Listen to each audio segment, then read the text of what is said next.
ఫీజులు అరికట్టాలి, corporate private అరికట్టాలి అధిక ఫీజులను, ప్రైవేట్ కార్పొరేట్ సంస్థల అధిక ఫీజులను, ప్రైవేట్ సంస్థల అధిక ఫీజులను అరికట్టాలి, కార్పొరేట్ ప్రైవేట్ సంస్థల అధిక ఫీజులను, ప్రైవేట్ సంస్థల అధిక ఫీజులను, సంస్థల అధిక ఫీజులు సమగ్ర చట్టం చేయాలి. కార్పొరేట్ ప్రైవేట్ సంస్థల ఫీజులపై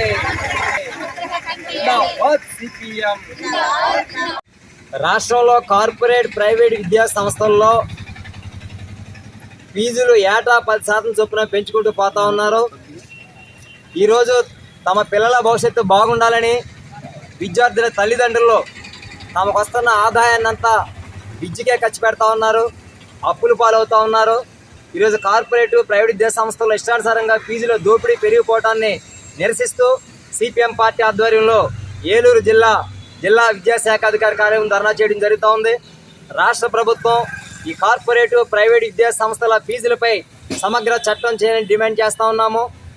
ఇంతకుముందు రాష్ట్ర ప్రభుత్వం విద్యా హక్కు చట్టం ద్వారా పేద విద్యార్థులకు 25% ఉచితంగా సీట్లు ఇచ్చే నిబంధన ఉండేది. అదేవిధంగా విలేకరులకి, జర్నలిస్టులు కూడా అటువంటి అవకాశం ఉండేది. కానీ గత ప్రభుత్వం నుంచి ఈ చట్టాన్ని అమలు చేయట్లేదు. ఈరోజు పేద విద్యార్థులకు 25% సీట్లు ఇవ్వాలని చెబుతూ ఉన్నప్పుడు కూడా ఎక్కడ అమలు చేయని పరిస్థితి కనిపిస్తూ ఉంది. అదేవిధంగా ప్రభుత్వ నిబంధనల ప్రకారం 1:20 ప్రకారం ఉండాల్సినటువంటి విద్యార్థుల ఉపాధ్యాయుల నిష్పత్తి కానీ, ప్రైవేటు కార్పొరేట్ విద్యా సంస్థల్లో ఉండాల్సినటువంటి క్రీడా స్థలాలు, విద్యార్థుల యొక్క గదులు, రూములు, వసతులు, సౌకర్యాలు, ప్రమాణాలు ఏముంటలేదు. పైపెచ్చి కార్పొరేట్ విద్యా సంస్థలు అయితే కనుక చైతన్య, నారాయణ, ఆక్స్ఫర్డ్ వంటి అనేక సంస్థలు పర్మిషన్ కూడా లేకుండా నడుపుతున్నటువంటి పరిస్థితి కనిపిస్తూ ఉంది. ఇష్టానుసారంగా ఫీజులు పెంచుతూ ఉన్నారు. కొన్ని విద్యా సంస్థలు అయితే కనుక ఫీజులు పూర్తిగా చెల్లించలేదని విద్యార్థులు పై తరగతులకు వెళ్లే ముందు వాళ్ళ సర్టిఫికేట్లు ఇవ్వకుండా అడ్డంకులు సృష్టించి ఇబ్బంది పెడుతున్న పరిస్థితి కూడా కనిపిస్తూ ఉంది.